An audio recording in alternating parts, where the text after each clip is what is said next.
de Apocalipse, uma riqueza maravilhosa. Nós vamos hoje entrar no capítulo 8. Eu vou ler todo o capítulo 8, mas vou só expor até o verso de número 5. E vamos tratar de um assunto maravilhoso e importante. São vários assuntos, mas eu creio que esse é muito importante. Vou ler Apocalipse 8. Quando abriu o sétimo selo, fez-se silêncio no céu quase por meia hora. E vi os 7 anjos que estavam em pé diante de Deus. Eles foram dadas 7 trombetas.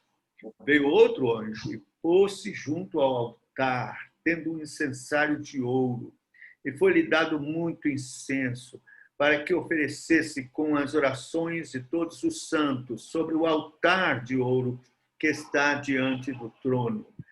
E da mão do anjo subiu diante de Deus a fumaça do incenso com as orações dos santos.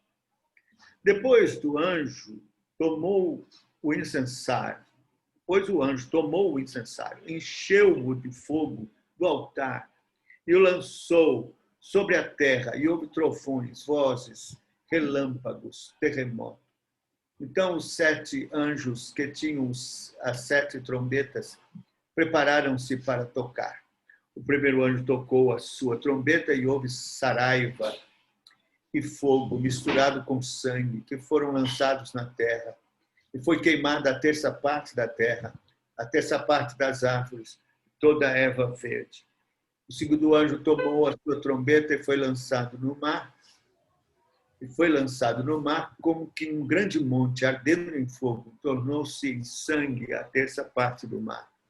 E morreu a terça parte das criaturas viventes que havia no mar. E foi destruída a terça parte dos navios. O terceiro anjo tocou a sua trombeta e caiu do céu uma grande estrela ardendo como uma tocha. Caiu sobre a terça parte dos rios, sobre as fontes das águas. O nome da estrela era Absinto, e a terça parte das águas tornou-se em absinto, e muitos homens morreram das águas, porque se tornaram amargas. O quarto anjo tocou a sua trombeta e foi ferida a terça parte do sol, a terça parte da lua, a terça parte das estrelas, para que a terça parte deles se escurecesse e a terça parte do dia não brilhasse, e semelhantemente da noite. E olhei e ouvi uma águia que, voando, veio pelo meio do céu, dizendo com grande voz: ai, ai, ai, os que habitam sobre a terra, por causa dos outros toques de trombeta dos 3 anjos que ainda vão tocar. Amém. Que o Senhor queira, por sua graça, abençoar a sua palavra. Vamos orar. Senhor, nós dependemos de Ti totalmente. Em Ti nada podemos fazer e nós carecemos da iluminação do Teu Espírito Santo para compreendermos a Tua palavra, Senhor. Além do mais, desta iluminação para a compreensão, nós precisamos dele para a aplicação desta palavra no nosso coração, a fim de que ela possa produzir os seus efeitos gloriosos. Ó Deus, rogamos isto, que tudo seja para a honra, glória do Teu santo nome, glória do Senhor Jesus Cristo, nosso Salvador bendito, e para a edificação da Tua igreja. Em nome do Senhor Jesus é que oramos. Amém. Bem, então nós vamos iniciar. Eu vou tentar ver os textos aqui pelo celular, porque é mais fácil. Quando abriu o sétimo selo, fez-se silêncio no céu quase por meia hora. Aqui nós temos esse silêncio no céu. Eu sei, Jaziel, eu já fizemos aquelas piadas bestas de que uma mulher não entra no céu porque vai ter meia hora de silêncio. Então, não vão conseguir. Essa é uma irreverência danada. E depois que eu estudei agora, que é pior ainda, pior. O Decabil tem não sei quantas páginas só para falar desse silêncio. E é uma das coisas mais solenes que você possa imaginar. São muitos textos, mas eu vou mostrar três visões a respeito desse silêncio, que são profundos, uma coisa assim maravilhosa. Em primeiro lugar, esse silêncio tem que ser visto do ponto de vista do Antigo Testamento. Silêncio, por exemplo, no Salmo 115, 17, fala dos que os ímpios vão parar no silêncio com a morte. Está sempre ligado com o juízo, sempre ligado com morte, com destruição no Velho Testamento. Esse silêncio. Por exemplo, vamos ver dois livros aqui no Salmo. Se tiver paciência da gente ler os textos, seria ótimo. 115, 17. Salmo 115, 17. Diz assim: os mortos não louvam ao Senhor, nem os que descem ao silêncio. O Salmo 31, 17, ou 31, deixa eu ver aqui. 31, 17. Não seja eu envergonhado ao Senhor, porque te invoco. Envergonhados sejam os ímpios, emudeçam no Seol. Fiquem em silêncio no Seol.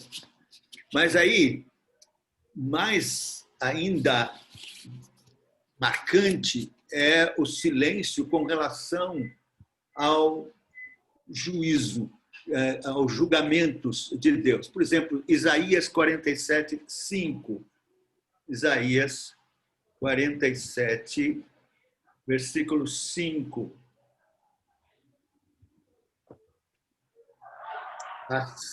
Assenta-te calada e entra nas trevas, ó filha dos caldeus, porque não será chamada mais senhora dos reinos. Veja que calada, em silêncio, e entra nas trevas, haverá juízo. Ezequiel 27, 32. Ezequiel 27, 32. No teu pranto farão uma lamentação sobre ti, na qual dirão: quem foi como Tiro, como a que está reduzida ao silêncio no meio do mar? Juízo sobre Tiro. Amós 8, 23. 8, 2, 3. 8, 2, 8. Espera aí, Amós. Oh, gente. Toquei a mão aqui. Gente. Zacarias aqui. Ai, meu Deus. Amós 8. Diz assim. Não deu certo. Amós 8, 2. E disse: que vês, Amós? Eu respondi: um cesto de frutos de verão. Então o Senhor me disse: chegou o fim sobre o meu povo Israel. Nunca mais passarei por ele. Mas os cânticos do templo serão gritos de dor naquele dia, diz o Senhor Deus. Muitos serão os cadáveres, e todos os lugares serão lançados fora em silêncio. Lamentações, capítulo 2. Lamentações de Jeremias. Lamentações, capítulo 2, versículos 10 e 11. Então, sentados no chão, os anciãos da filha de Sião ficaram calados, em silêncio, lançando pó sobre as suas cabeças, cingiram os sacos. As virgens de Jerusalém baixaram as suas cabeças até o chão. Verso 11. Já se consumiram os meus olhos com lágrimas, turbada está a minha alma, o meu coração se derrama de tristeza por causa do quebrantamento da filha do meu povo, porquanto desfalece os meninos e as crianças de peito pelas ruas da cidade. Quer dizer, o silêncio aqui relacionado com julgamento no Antigo Testamento. Abacuque 2:20. Esse texto mais impressionante ainda. Abacuque 2:20. Mas o Senhor está no seu santo templo. Cale-se diante dele toda a terra. Cale-se diante dele toda a terra. A gente sempre cita esse texto pedindo por reverência, né? No culto, quando as pessoas entram no culto. O Senhor está no seu santo templo. Cale-se diante dele toda a terra. Mas esse é uma palavra que prenuncia o julgamento. Se você agora for para o capítulo 3, veja o capítulo 3, de 3-6. Deus veio de Temã e do Monte Parã, o santo, Selá. A sua glória cobriu os céus e a terra encheu-se do seu louvor. E o seu resplendor é como a luz, da sua mão saem raios brilhantes. Ali está o esconderijo da sua força. Adiante vai a peste, por detrás a praga ardente. Quer dizer, o último verso do capítulo anterior, capítulo 2, fala: o Senhor está no seu santo templo, cale-se diante de toda a terra, e aí vem o juízo. Raios, fogo e tudo. E é exatamente o que nós lemos em Apocalipse. Nós estamos no capítulo 8, no templo. O Senhor está ali. Então, é pedido o silêncio, meia hora de silêncio, por causa dos julgamentos e juízos. Veja Zacarias 2, versículo 13. Zacarias 2, 13. Cale-se toda a carne diante do Senhor, porque ele se levantou da sua santa morada.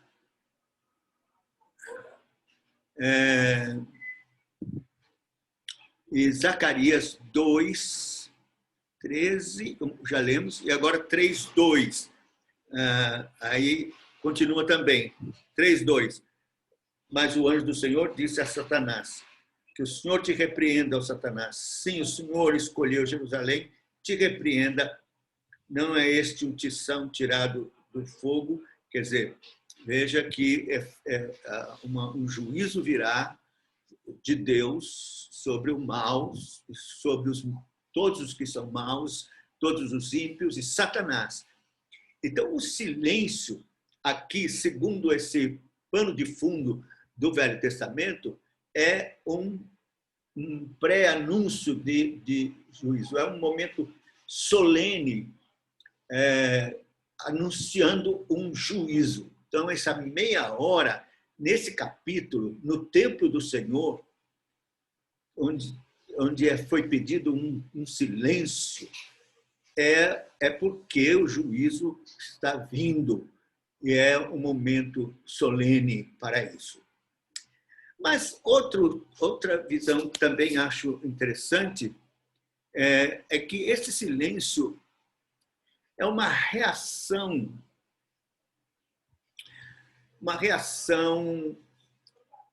de Deus. É um silêncio que Deus convoca, em que ele faz esse silêncio de comoção, e todos os que estão lá, os anjos dos céus e todos, um silêncio de comoção. Essa é uma questão muito discutida, porque existe uma linha, até entre os reformados, né, de que Deus não tem esta comoção com relação aos ímpios e pela perdição deles e pelo juízo que ele há de aplicar sobre eles. Mas eu não concordo. Eu acho que existe, sim, esta comoção da parte de Deus, que eu não entendo, porque ele escolheu, elegeu, ele já sabe que os ímpios vão mesmo receber justamente o castigo. Ele tem ira acumulada para eles, justa, mas mesmo assim há uma comoção da parte de Deus para exercer esse julgamento. Você vê que nós temos lá em Ezequiel, né, capítulo 33, 3:33, que Deus não tem prazer na morte do ímpio. É duro de entender isso, compreender isso. Ele sente ira, mas não tem prazer na morte do ímpio. Isso combina com Jerusalém. Jesus chora sobre Jerusalém. E o choro dele está no contexto da grande destruição da cidade, do ano 70. E ele chora. Porque se Jesus sabia tudo, era tudo já dentro do plano de Deus, mas não é seco. Há uma comoção divina no exercício do seu juízo. Eu acho isso uma grande lição para nós também, com relação à pregação, que nós temos que pregar o juízo de Deus e temos que falar dessas ameaças sérias das Sagradas Escrituras, que são juízos de Deus, ameaças de Deus, que estão reveladas e que a gente precisa avisar. Mas nós não podemos fazer isso de forma seca. Então, nós temos que aprender com Deus, de falar de forma solene, grave e com comoção. Por exemplo, falar do inferno. Eu vi um pregador dizendo que não tem como falar no inferno sem lágrimas nos olhos e sentir grande angústia na alma pelo que envolve o inferno e todo o juízo de Deus sobre os pecadores. Não é? Nós não podemos pregar o inferno e dizer bem feito, uma comoção. Então, esse silêncio de comoção da parte de Deus, porque os juízos vão ser derramados. E será duro, será sofrido, será doloroso, será destrutivo, mas um silêncio. Não sabemos se é um silêncio de comoção da parte de Deus. E também está envolvido nesse capítulo, que é o que vamos agora dar maior atenção, é a oração dos santos. Então, alguns acham que esse silêncio de meia hora é para que as orações dos santos sejam ouvidas. Porque o texto fala sobre oração. E eu ouvi uma pregação sobre esta mensagem há muitos anos atrás. E agora estou estudando o Apocalipse e vendo que o preletor, que veio dos Estados Unidos aqui, e que fez a preleção sobre essa oração neste capítulo, tinha estudado esse capítulo desse ponto de vista tão precioso. Então, os 7 anjos estão na presença de Deus, prontos para derramar as trombetas, fazer soar as trombetas, para derramar o juízo de Deus. E é bom que se diga, as trombetas são juízos não totais. Eles são parciais, terça parte de destruição. As 4 trombetas vão trazer juízos e prejuízos físicos e financeiros contra os ímpios, e os 3 últimos de sentido mais espiritual. Mas antes há um acontecimento lá no trono que é muito interessante. Verso 3. Veio outro anjo, pôs-se junto ao altar, tendo um incensário de ouro, e foi-lhe dado muito incenso para que oferecesse com as orações de todos os santos sobre o altar de ouro que está diante do trono. Aqui é colocado pelo Espírito Santo, por Deus, pela inspiração do Espírito Santo, o valor da oração dos santos na execução dos decretos de Deus. Por quê? Porque nós vimos que o Senhor Jesus tomou o livro da mão que estava sentado no trono, capítulo 5, e foi desatando os selos. Esse livro, nós falamos, são os decretos de Deus, é tudo que Deus decretou para acontecer, é a história da revelação, a salvação e os juízos e tudo que Deus programou desde a eternidade, decretou. Então, nós aprendemos que a execução dos decretos de Deus está incluído para a execução dos decretos de Deus as orações como meios secundários. Deus quis que os seus decretos se efetivassem, causas primeiras, os seus decretos, de acordo com em cooperação com elas, as causas secundárias, que são as orações dos santos. Veja que valor. Então, antes que o juízo venha, se faz menção das orações dos santos. É claro que aqui também nós devemos incluir aquilo que foi dito no capítulo 6, das almas que estavam debaixo do altar e que oravam e clamavam para que o Senhor fizesse justiça. O seu sangue foi derramado, né? Aquelas almas que nós vimos que também representam os santos todos, que sofreram e estão sofrendo nesta grande tribulação e que estão orando por todos os problemas, angústias que têm experimentado, ou por perseguição, ou por qualquer outro constrangimento, vivendo aqui nesse mundo de aflição. Oram. As orações sobem e são colocadas, então, num copo, né? num recipiente. Elas são acumuladas ali, essas orações. Mas veja que coisa extraordinária. Veio um outro anjo.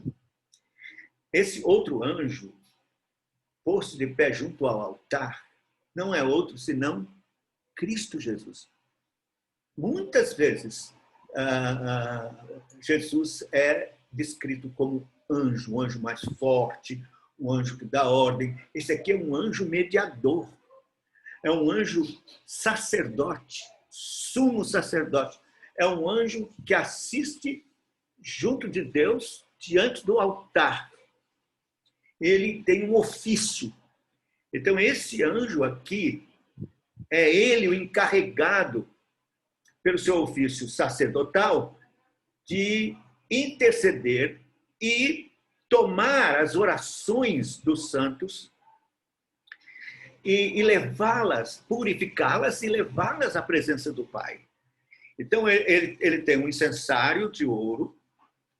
Foi-lhe dado muito incenso, porque foi dado a ele essa função sacerdotal. Ele é o sumo sacerdote, ele tem muito incenso, que significa as suas próprias orações, porque Cristo intercede por nós diante de Deus. As suas orações são misturadas com as nossas orações. Então, as orações do Senhor por nós, misturadas com as nossas orações. As orações de Cristo apoiam as nossas, suportam as nossas orações, fortalecem as orações, dignificam as nossas orações até chegarem ao Pai. E não só isso, purificam as nossas orações. Esse pregador falou uma coisa que, veja, quando diz assim, foi-lhe dado incenso para que oferecesse com as orações de todos os santos sobre o altar de ouro que está diante do trono. Esse é o altar do incenso, que é de ouro, que está diante do trono. E da mão do anjo subiu diante de Deus. Aí ele dizia assim, que as orações passavam pelos buracos da mão do Senhor Jesus. e eram purificadas. Nossas orações, tão débeis, tão frágeis, muitas vezes, sim, tão até pecaminosas na nossa fraqueza, se elevam aos céus, mas passam pelas mãos de Cristo e são purificadas e misturadas com as suas orações, chegam dignas diante do Pai. Subiu diante de Deus a fumaça do incenso com as orações dos santos. Chegou a Deus, purificadas, honradas, dignas, e o Pai as recebe como aroma suave. Essas orações que o sumo sacerdote das nossas almas, este anjo bendito, que é Cristo mesmo, com suas mãos feridas, apresentam diante de Deus. E diz então, depois o anjo tomou o incensário, agora encheu do fogo do altar e lançou sobre a terra, e houve trovões, vozes, relâmpagos e terremotos. Então, essa quadra aqui de juízos, né? de poderes, né? Diz assim, trovões, vozes, relâmpagos e terremoto. Significam as respostas destas orações, o poder dessas respostas. Elas descem com poder. Elas são respondidas com poder. Nós, crentes, devemos, então, crer que, às vezes, nós achamos tão difícil o que estamos pedindo, tão impossível, né? Às vezes a gente pensa, meu Deus, já virou monturo, já não tem mais jeito. Ou então, olha, é impossível. Quer dizer, nós ficamos desencorajados, enfraquecidos naquilo que pedimos, porque quando vemos o que é preciso, parece tão grande, tão mais forte que nós, tão difícil. Mas aqui está mostrando que as nossas orações fracas chegam até os céus, Cristo as fortalece, purifica, apresenta ao Pai, purificadas pelo seu sacrifício, diante daquele altar.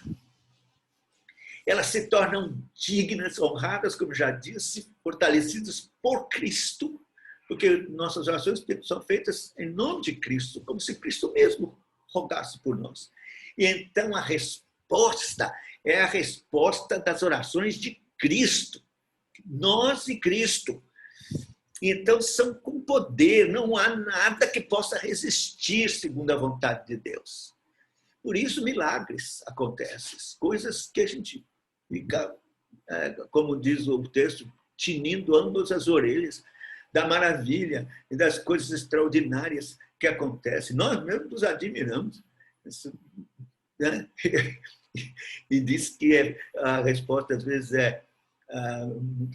além de tudo que pedimos ou pensamos, segundo o seu poder que opera em nós.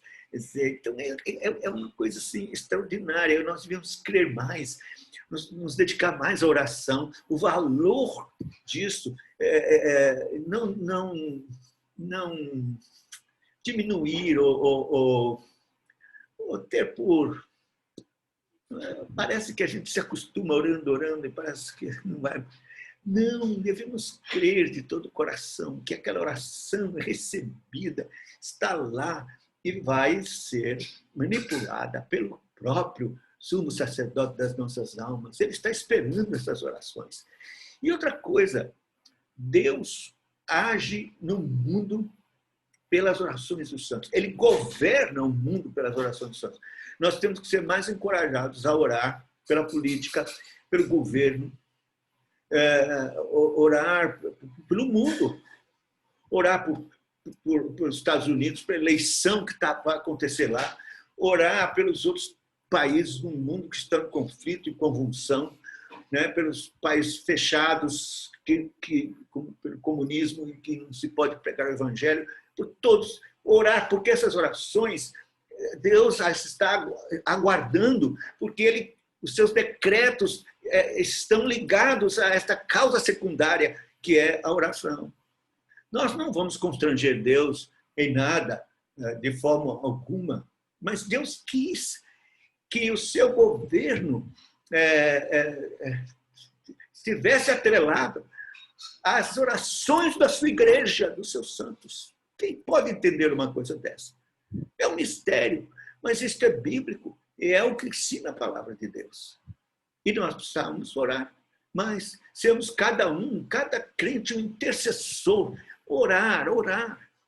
A gente não faz ideia do que pode acontecer dentro do quartinho, ajoelhado em oração, em favor do mundo.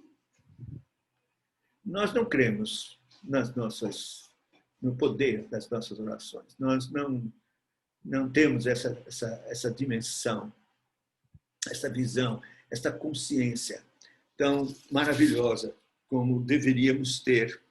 Deveríamos, não é? Porque Deus governa o mundo também pelas orações dos santos. É parte disso, dos seus decretos, é parte a utilização das orações. Ele, então, responde com poder. Eu acho isso tão maravilhoso. Eu vou deixar para falar das trombetas e do significado de cada um dessas, não significado próprio e localizado, conforme a descrição, mas no seu significado abrangente, em termos do que já estamos experimentando e acontecendo. Eu não vou dizer, adiantar, porque eu queria, nessa nossa meditação de hoje, deixar isto que eu queria compartilhar com relação à oração. E eu espero que o Espírito Santo possa usar isto para animar você a orar mais, a crer que quando você dobra os seus joelhos, naquele momento é solene e tem uma implicação muito além do que você possa imaginar. E cresce de todo o coração, ampliasse mais a sua oração. Claro, nós oramos por cada um dos nossos queridos, nossas famílias, né, os doentes, os enfermos que nós conhecemos, a igreja, os pastores, o ministério, se somos pastores, as ovelhas que estão sob nosso cuidado. Mas devemos ampliar mais e orar, pedindo por um avivamento santo. Eu tenho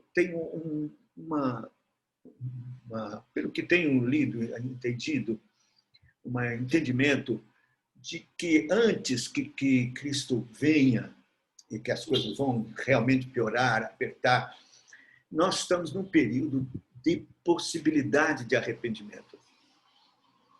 Você vai ver, quando falar das trombetas, que sempre é parcial e sempre ela termina com um clamor de arrependimento ameaçador, mas clamor, ai, dos que habitam sobre a terra e tal.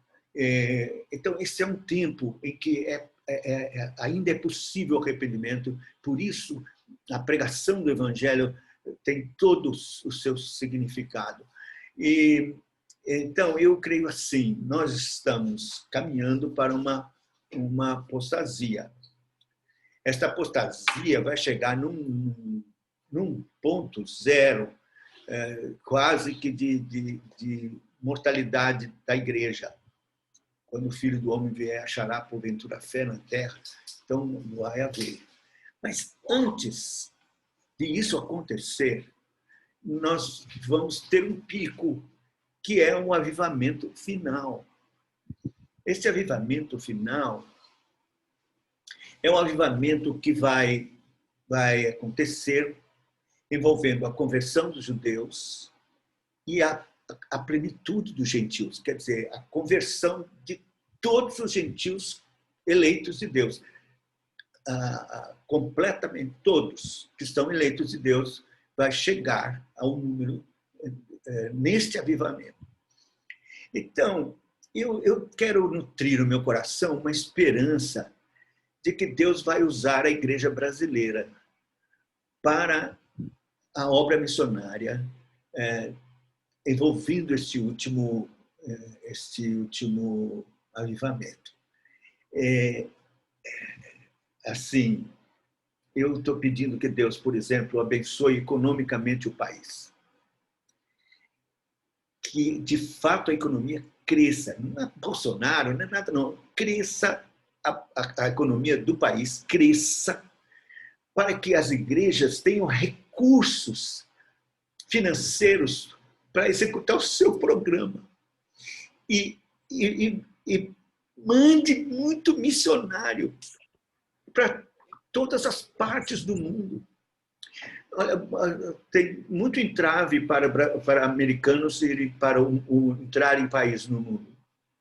Há um anti-americanismo ferrenho no mundo, que infelizmente parece que cresce. Mas brasileiro não. Brasileiro entra com facilidade, são recebidos. E então eu creio que nós temos um celeiro aqui. Se a igreja, duas coisas eu penso importantes precisam acontecer para que esse avivamento cumpra o seu objetivo. Um retorno à doutrina, uma reforma doutrinária, né? O evangelho da graça restaurado, né? Para que ele seja pregado. Isso é importante, né? E tem havido um interesse, olha, muitos da igreja pentecostal, neopentecostais, ouvindo pela internet, Nicodemos e tal, esses John Piper, Piper e outros e tal, estão assim, vindo interessados, querendo aprender mais sobre, especialmente o Evangelho da Graça. Né? E, então, havendo essa reforma, esse retorno, esse interesse, isso é uma bênção. As pessoas vão se aprofundar mais na doutrina e vão pregar o Evangelho corretamente, conforme a verdade em Cristo Jesus, conforme está revelado nas Escrituras. Cheios do Espírito Santo, com avivamento santo, a igreja, e com recurso, Deus, por sua graça, abençoar que cresça a economia do nosso país, nós vamos mandar muitos missionários para este último avivamento. Quem sabe, até em Israel. Eu não sei quantos têm recebido notícias sobre Um por Israel. Já ouviu falar sobre esse Um por Israel? Eu não sei, me puseram aí, eu vi. É um trabalho evangelístico em Israel extraordinário. E as notícias são alvissareiras. Muitos têm se convertido ao Messias, reconhecendo Jesus Cristo como o Messias que foi morto. E no seu sangue, que de fato purifica todo pecado. Estão se convertendo. E eu creio que haverá uma conversão em massa de Israel neste avivamento. E a conversão de muitos no mundo inteiro. Depois vem esse rápido, como falo, apostasia, que vamos chegar num ponto crítico. Então, creia na oração. Comece a orar pelo avivamento. Orar pelas igrejas, pelos pastores. Todos, em todo lugar. Em todas as denominações. Eu fui convidado para pregar no dia 31 de outubro, no dia da Reforma, nos pastores aqui de Salvador. Um grande movimento.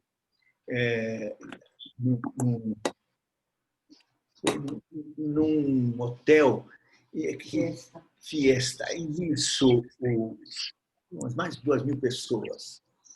E me convidaram para pregar. E eu preguei sobre a reforma, né, solas e tudo, e falei da situação crítica da igreja hoje, e de como nós precisamos de uma nova reforma, que Deus levante reformadores, novos luteros, que o Senhor restaure a sua igreja nesta hora do fim.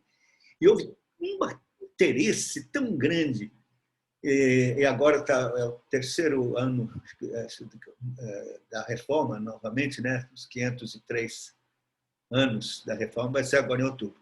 Inclusive, estão me convidando novamente, agora não é para juntar, mas pela uma live. Eu até preciso falar com vocês, porque no dia 31 de outubro, é no sábado, nós vamos ter que fazer um remanejamento, porque eu não posso perder essa oportunidade de falar novamente com pastores de outras denominações e falar sobre a reforma, a necessidade desta restauração do evangelho genuíno da graça e da necessidade de buscar um avivamento. E crer nisso. Então, orar por isso, orar. Deus usa as nossas orações para executar seus decretos no mundo, realizar seu plano glorioso, que visa a sua glória, primeiramente, a glória do seu bendito Filho, nosso amado Senhor, o Rei dos Reis, Senhor dos Senhores, nosso Deus e Salvador, e a sua igreja, adorná-la, não é? E embelezá-la, tirar suas impurezas, prepará-la para a grande boda do Cordeiro. Então, que Deus nos abençoe, nos anime, e que vamos crer de todo o coração que as nossas orações são recebidas pelo nosso Supremo Pastor, o Senhor, sumo sacerdote das nossas almas. São recebidas lá e respondidas com poder. Vamos orar. Nosso Deus, damos graças, tantas coisas lindas nesse livro do Apocalipse, e que animam o nosso coração, que consolam também nossa jornada tão sofrida no meio da grande tribulação. Mas que temos estas certezas consoladoras dadas pelo Teu livro santo, que nos animam a continuar e a crer que está valendo a pena, que não é pouco e nem pequeno o que temos feito, porque o Senhor é quem as dignifica e faz que as nossas orações cheguem até o nosso Deus e Pai e sejam respondidas com poder. Oh, Senhor, te damos graças, oramos assim em nome do Senhor Jesus. Amém.